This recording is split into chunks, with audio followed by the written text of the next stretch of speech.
Hello and अस्सलाम वालेकुम viewers. उम्मीद करता हूँ कि आप सब खैरियत से होंगे और वेलकम करता हूँ आपको अपने चैनल कियानी टेक में। तो व्यूवर्स, आज मैं आपके साथ एक छोटा सा टॉपिक शेयर करने लगा हूँ। What is leading and lagging power factor. Power factor electricity में क्या रोल प्ले करता है और इसके नुकसानात भी आपके साथ शेयर करूँगा। तो व्यूवर्स, इस वीडियो को लास्ट तक देखिएगा ताकि आपको हर एक बात समझ आ जाए। चलते हैं अपनी वीडियो की तरफ। तो व्यूवर्स, वीडियो शुरू करने से पहले आपको एक बात बताता चलूँ, अगर आपने मेरा चैनल सब्सक्राइब नहीं किया और न्यू व्यूवर हैं तो प्लीज़ सब्सक्राइब कर दें और दिए गए बेल आइकन को ज़रूर प्रेस करें ताकि हर नई आने वाली वीडियो आप तक जल्द पहुंच सके। तो चलते हैं अपनी वीडियो की तरफ। What is leading and lagging power factor. तो व्यूवर्स, आपको बताऊं कि पावर फैक्टर होता क्या चीज़ है। तो viewers, power factor basically means power factor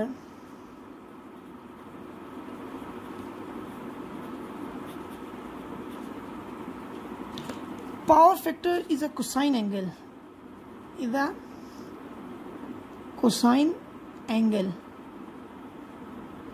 between the अब पावर फैक्टर जो होता है वो होता है कोसाइन एंगल और किन के दरमियान होता है।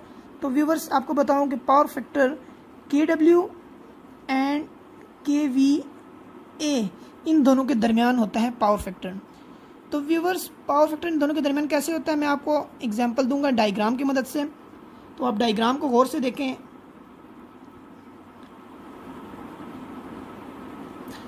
तो व्यूवर्स, ये मैंने आपके साथ एक डायग्राम बनाई है रेक्टेंगल, ठीक है। तो ये हमारा हो जाता है KVAR, मीन्स आप इसे कह सकते हैं यूजलेस पावर।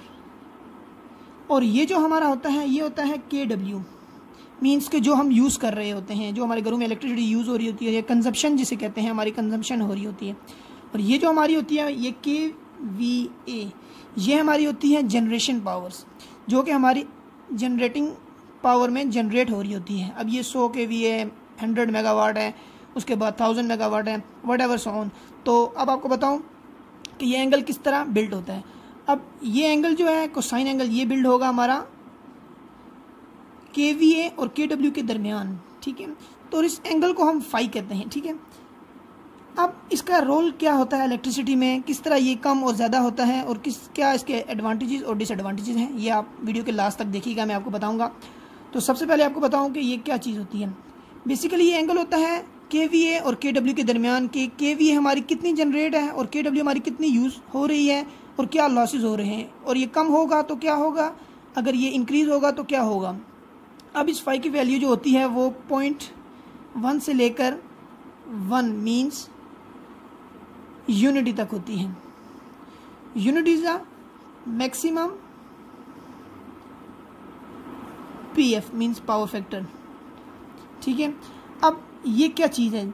तो व्यूवर्स, ये KVA जो हमारा है ये हमारी जनरेशन हो रही होती है। आप फर्स्ट कर लें 100 KVA हमारा जनरेट हो रहा है, ठीक है। आपको एग्जांपल दे के समझाऊंगा।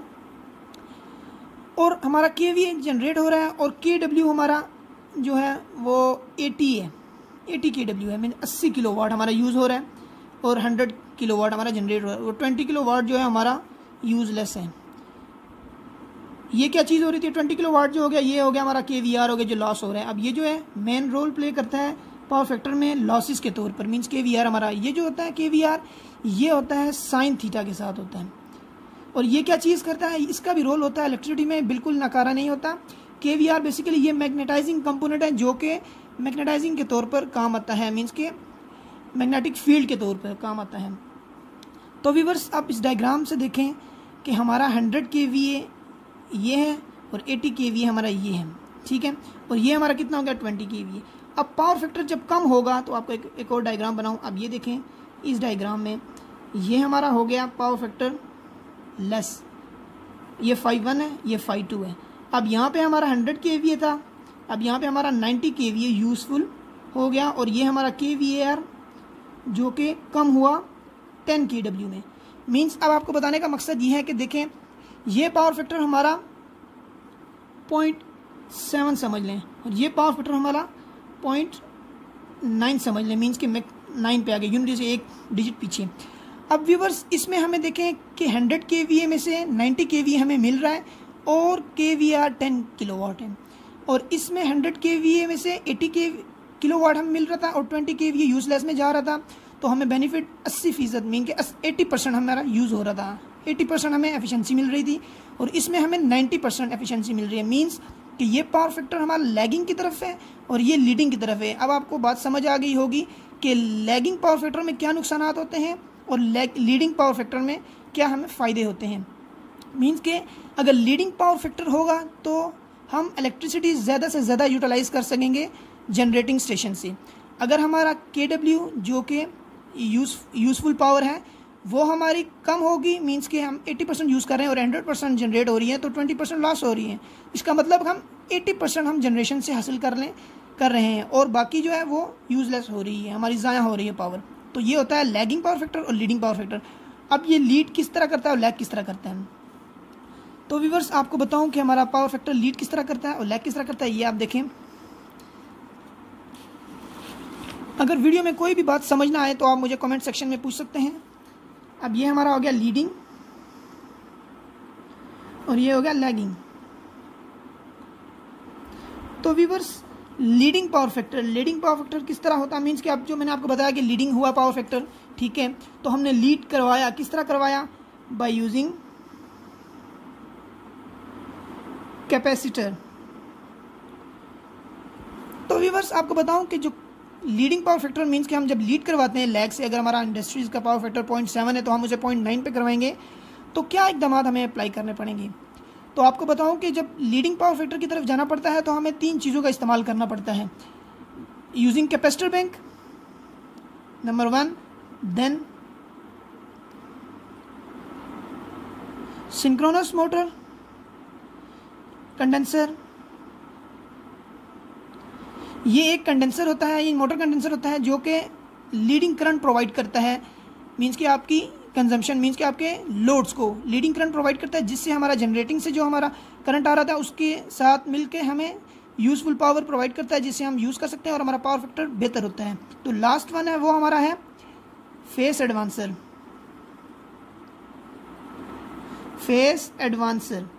इसका भी काम होता है लीडिंग पावर फैक्टर प्रोवाइड करना।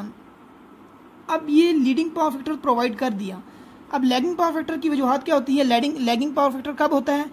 तो व्यूवर्स आपको बताऊं कि ज़्यादातर पावर की जो लैगिंग होती है वो घरों में तो नहीं हो सकती, घरों में नॉर्मल लोड होता है और नॉर्मल पावर फैक्टर 0.85 से 9 तक अप्रॉक्सीमेटली वर्क करता है। और लैगिंग पावर फैक्टर जो हमारा होता है वो मैक्सिमम मोटर्स की वजह से हो सकता है, होता भी है, और जो होते हैं हमारे फर्नेसेस, इलेक्ट्रिक फर्नेसेस होते हैं, इलेक्ट्रिक फर्नेसेस की वजह से हो सकता है। और उसके बाद हमारे हीटर्स हो गए, इंडक्शन हीटर हो गए, मीन्स दूसरे रेजिस्टिव हीटर नहीं, इंडक्शन हीटर हमारे हो गए। उसके बाद ट्रांसफार्मर हमारा जो है वो भी हमारा इंडक्शन में आ जाता है। मीन्स के लैगिंग जो पावर फैक्टर है वो मैक्सिमम डिपेंड करता है आपकी वाइंडिंग, जो भी चीज़ है आपकी यूज़फुल कंजम्पशन जो कि वाइंडिंग में है काम किया गया है, मीन्स के उसमें वाइंडिंग हुई है, वायर हुई है, वाउंड हुई है वायर, तो वो हमारी क्या करेंगी, हमारी लैगिंग की तरफ लेके जाएंगी। अब लैगिंग की तरफ लेके कैसे जाती है ये मैं आपको एक डायग्राम की मदद से बताता हूँ। अब जो हमारी मोटर्स होती हैं, एक एग्जांपल आपके सामने पेश करूँगा। अब जो मोटर्स होती हैं हमारी, उसमें होती है वाइंडिंग, बहुत सी वाइंडिंग होती हैं, इस तरह वाइंडिंग। जब व्यूअर्स वाइंडिंग को हम सप्लाई देते हैं VI, ठीक है, जब हम सप्लाई देंगे इसमें से I फ्लो करेगा, मीन्स के करंट फ्लो करेगा। तो करंट जब व्यूअर्स फ्लो करता है तो उसकी खसूसियत होती है कि वो मैग्नेटिक फील्ड प्रोड्यूस करता है। अब इसमें से जब करंट फ्लो होगा वो मैग्नेटिक फील्ड प्रोवाइड करेगा। ये मैं मोटर्स की बात कर रहा हूँ, आप जहन में रखिएगा। जब इसमें से करंट फ्लो होगा तो ये मैग्नेटिक फील्ड पैदा करेगा। तो मैग्नेटिक फील्ड जब पैदा होगी तो वो मैग्नेटिक फील्ड इसी कॉइल के साथ लिंक करेगी, मीन्स के सेल्फ इंडक्शन होगी हमारी। तो सेल्फ इंडक्शन क्या होती है, वो के इनकमिंग वोल्टेज ऑन VI को अपोज करेगी। ये इसकी डायरेक्शन ये होगी फॉरवर्ड, और जो जनरेटिंग VI है जिसे हम बैक EMF बोलते हैं, बैक EMF, उसकी डायरेक्शन अपोजिट होगी। मीन्स के EMF जो कि इनपुट है उसकी डायरेक्शन फॉरवर्ड होगी और जो सेल्फ इंडक्शन है मोटर्स के अंदर, EMF आउटपुट मीन्स कि उसकी डायरेक्शन ऑपोजिट है। अब ये जो दो फोर्सेस हैं EMF 1 और EMF 2, ये आपस में एक दूसरे को अपोज करेंगी। अब इसके मीन्स कर लें कि 200 वोल्ट आपने दिए, इसमें 100 वोल्ट अप्लाई मीन्स के जनरेट हो रहे हैं। अब जो 100 वोल्ट है वो आके अपोज करेंगे 200 को, और 200 वोल्ट रिमेनिंग 200 जाएंगे और उसमें 100 वोल्ट जो अपोज करेंगे इसे, रिमेनिंग 100 वोल्ट रह जाएंगे। अब 100 वोल्ट इसमें से गुजरेंगे तो 100 वोल्ट मीन्स क्या पावर आपकी 200 वाट है, ठीक है। जब 100 वोल्ट गुजरेंगे उसके साथ कितना करंट गुजरेगा, 2 एम्पेयर। हालांकि मोटर 1 एम्पेयर की लोड पे बर्दाश्त कर रही है, 1 एम्पेयर की मीन्स के लोड ले रही है, फर्स्ट किया एग्जांपल के तौर पर।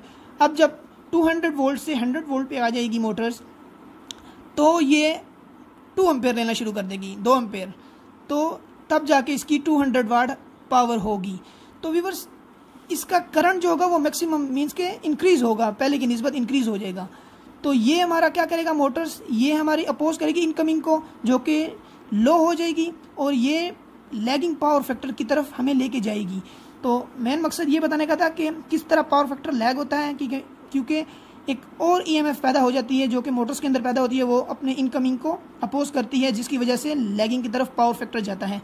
और पावर फैक्टर आपको बताया कि किस तरह लैग की दर्जा 5 की वैल्यू जो है वो इंक्रीज होना शुरू हो जाए, मीन्स के 0.7 से कम होना शुरू हो जाती है। अब 0.7 है, इससे लैग करके 0.6 की तरफ जाएगी मजीद। जब मजीद 0.6 की तरफ जाएगी तो आपका जो पावर फैक्टर है वो लैगिंग की तरफ जाएगा। अब मैं आपको एग्जांपल के ज़रिए बताता हूँ, जब पावर फैक्टर लैग करता है हमारा, मीन्स कि आप फ़र्ज कर लें हमारा 100 kVA था, जनरेट हो रहा था, तो इससे पहले आपका पावर फैक्टर था 0.8, ठीक है, फ़र्ज कर लिया 0.8 था। अब 100 VA पे इंडक्टिव लोड ज़्यादा हुआ तो आपका 0.6 हो गया, मीन्स के 0.6 हो गया। अब मैं आपको कैलकुलेशन करके बताता हूँ, ये आप देखें कैलकुलेटर पे, बिल्कुल एक्यूरेट आपको समझ आएगी। अब 100 kVA हमारा था, डिवाइडेड बाय 0.8, जब 0.8 से डिवाइड करेंगे तो 100 मल्टीप्लाई बाय 1000 डिवाइडेड बाय 0.8, तो हमें क्या हुआ, ये 100 मल्टीप्लाई बाय 0.8 हो गया। हमें देखें, अब व्यूअर्स देख लें कि 100 मल्टीप्लाई बाय 0.8, जब पावर फैक्टर आपका था 0.8 तो आपको कितनी पावर मिली, 80% हमें मिल गई पावर, यानी VA हमें 80% मिल गई। अब आपका पावर फैक्टर जब लैग किया 0.6 की तरफ आया तो 100 मल्टीप्लाई बाय 0.6 करेंगे तो आपका 60% मीन्स के 60% VA आपको मिलेगा लैगिंग पावर फैक्टर में। अब आपको पता चल गया होगा कि लैगिंग पावर फैक्टर में हमारा VA जो वैल्यू है वो किस तरह मीन्स के लॉसेस की तरफ जाती है। अब आपका 100 VA जनरेट हो रहा था तो आपका लैगिंग पावर फैक्टर था, तो आपको 60% VA मिल रहा था, 60% आपको जनरेशन से इलेक्ट्रिसिटी मिल रही थी, बाकी क्या 40% लॉस हो रही थी। वो किस में लॉस हो रही थी, वो kVAR में लॉस हो रही थी। तो व्यूअर्स ये हमारा लैगिंग की तरफ होता है। और लीडिंग क्या होता है, जो कि मैंने आपको बताया कि लीडिंग पावर फैक्टर हमारा ये हो गया, जब आपकी लीडिंग पावर फैक्टर होगा 0.8, 0.9 और 1 यूनिटी जब होगा तो आपको मैक्सिमम पावर मिलेगी। और लीडिंग पावर फैक्टर होती क्या चीज़ है, तो आपको बताऊं कि लीडिंग पावर फैक्टर आप कैपेसिटर से यूज़ कर सकते हैं, सिंक्रोनस मोटर कंडेंसर यूज़ कर सकते हैं, आप अपने पावर फैक्टर को मजीद इंप्रूव करेंगे। और इंप्रूव करने का किस तरह होगा, तो आप मोटर्स के साथ कैपेसिटर लगा देंगे या इंडक्टिव लोड के साथ आप कैपेसिटर इंस्टॉल कर लेंगे, तो इस तरह आपका पावर फैक्टर इंप्रूव होगा। पावर फैक्टर इंप्रूव होने का मकसद ये है कि ये फाई का जो एंगल है ना, ये इसकी वैल्यू कम से कम होती जाएगी, कम से कम मीन्स के फाई की वैल्यू कम होगी तो 0.7 मीन्स के पावर फैक्टर की वैल्यू इंप्रूव होती जाएगी, पावर फैक्टर की वैल्यू इंप्रूव होती जाएगी, मीन्स के 1 की तरफ यूनिट की तरफ जाएगी। जबकि कॉस फाई जब कॉस 90 होगा तो हमारा पावर फैक्टर 0 चला जाएगा, मीन्स के कॉस की जो वैल्यू है, ये जो कॉस की वैल्यू है ये हमारी कितनी होनी चाहिए, मीन्स के आप यहाँ पे आपको एग्जांपल बताऊँ, जब कॉस हमारा 90 होगा तो हमारी जो पावर फैक्टर की वैल्यू वो 0 चली जाएगी। जब आपका कॉस फैक्टर 30 होगा तो हमारी वैल्यू जो है वो मैक्सिमम 0.8 की तरफ आ जाएगी, मीन्स कि ये आपकी वैल्यू पावर फैक्टर की आ गई, PF पावर फैक्टर किस तरह हमारी वैल्यू। आप एग्जांपल समझ लें एक और डायग्राम से, ये हमारी हो गई ये, अब ये मैंने आपके सामने डायग्राम बनाई। अब ये जो कॉस फाई की वैल्यू है ये हमारी 30% हो गई, जिसकी वजह से हमारा kVAR देखें कितना हुआ एज़ कम्पेयर टू, मीन्स कि आप एक और इसी से डायग्राम बनाते हैं। तो ये हमारा हो गया सेकंड वन डायग्राम, अब इसमें देखें और इसमें देखें कितना फ़र्क है। मीन्स कि ये कॉस वाई आपका 60 था और ये कॉस वाई आपका 30 हुआ। मीन्स के ये जो रिमेनिंग KVR है ये लेस हो गया एज़ कम्पेयर टू फर्स्ट। ये KVR 2 है और ये टोटल KVR जो हमारा है ये हमारा KVAR 1 है। मीन्स कि KVR 1 की निस्बत KVR 2 हो गया बाय यूजिंग कैपेसिटर। तो ये काम था कैपेसिटर का कि किस तरह हम पावर फैक्टर को इम्प्रूव करते हैं और ये क्या चीज़ होती है पावर फैक्टर और रोल क्या प्ले करते हैं। तो उम्मीद करता हूँ आपको डायग्राम से क्लियर हो गया होगा कि फाई की वैल्यू 0.7 से 0.9 तक किस तरह आती है और किस तरह आती है। ये मैंने आपको डायग्राम इससे लीडिंग में बताया कि by using capacitor bank, synchronous condenser and face advancer. तो उम्मीद करता हूँ कि व्यूवर्स आपको ये बात समझ आई होगी। अगर समझ आई है तो लाइक कर दें और कमेंट सेक्शन में आप बता सकते हैं कि आपको क्या चीज़ नहीं समझ आई। तो उम्मीद करता हूँ आपको वीडियो पसंद आई होगी। अगर पसंद आई तो लाइक कर दें और शेयर करना ना भूलिएगा। अगर आप न्यू यूज़र हैं तो प्लीज़ सब्सक्राइब कर दें और साथ दिए गए बेल आइकन को ज़रूर प्रेस करें। मिलते हैं नेक्स्ट वीडियो में, तब तक अपना ख्याल रखिए। अल्लाह हाफिज़।